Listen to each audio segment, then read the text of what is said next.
Let's discuss the developments in Kosovo with Balkans political expert Marko Gasic. Many thanks for joining us here on RT. So what effect do you think more NATO troops will have on the already strained situation in the region? Is there a chance of this descending into an all-out conflict?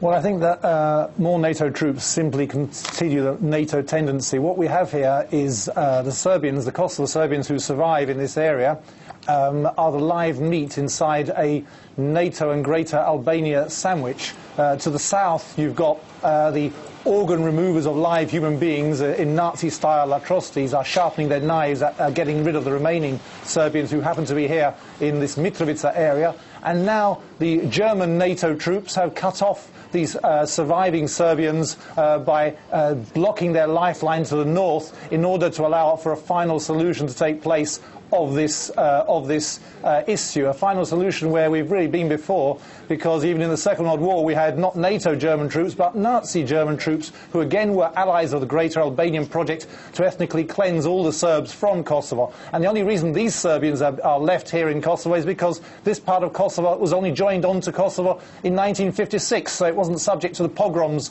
of the past. But it looks like it's going to be subject to a pogrom now. OK, so it's a very bleak picture that you're painting there on the plight of the Serbs in this area. But do you think that there's a chance that this could escalate into an all-out conflict, this particular border dispute we're seeing?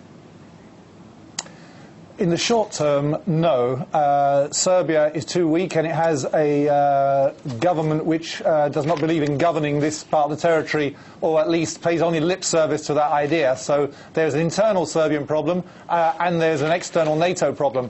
In the long term, there will be an all-out conflict if this goes to the Greater Albanian project as well, because it will mean that all of Kosovo will have been kidnapped, taken away from Serbia by the Greater Albanian project creators and their Washington sponsors, and indeed their Berlin sponsors, and that will be an unacceptable solution for the region long term. It will not be allowed to stand, even if in the short term it does so. Now, there are mixed reports from both sides over who started this latest violence. What's your understanding as to what actually happened last night?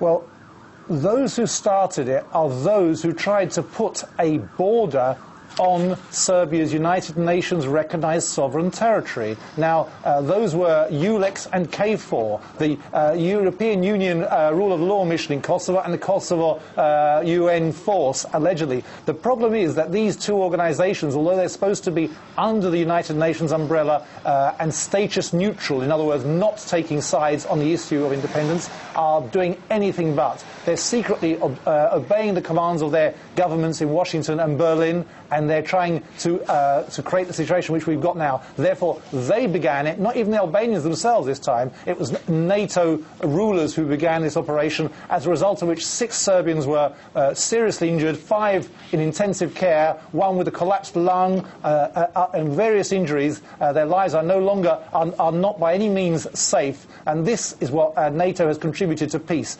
the potential murder of civilians. Okay, I do hope that the International Criminal Court will have a look at this, since the International Criminal Court claims to be very interested in the way civilians are treated. I hope that they won't make an exception for Western powers and the way they treat civilians. OK, so pretty damning indictment, rather, there on the role of EULEX and KFOR in the region.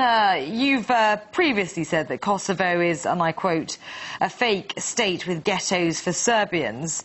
Why do you think that international bodies, NATO included, as you perceive it to be, are only focusing on one side?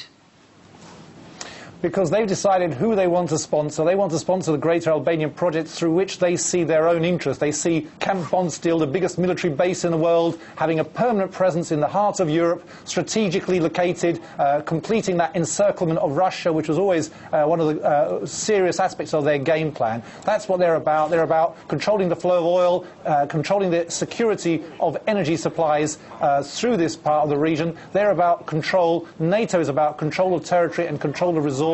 That's why they're going to stay on the side of those whose country it was not. They will reward the organ stealers and the Greater Albanian terrorists with a country, because then the Albanian mafia will owe them big time. That's the NATO plan. OK, passionate response there. Mr. Gasic, many thanks for your views. Balkans political expert Marko Gasic there, many thanks.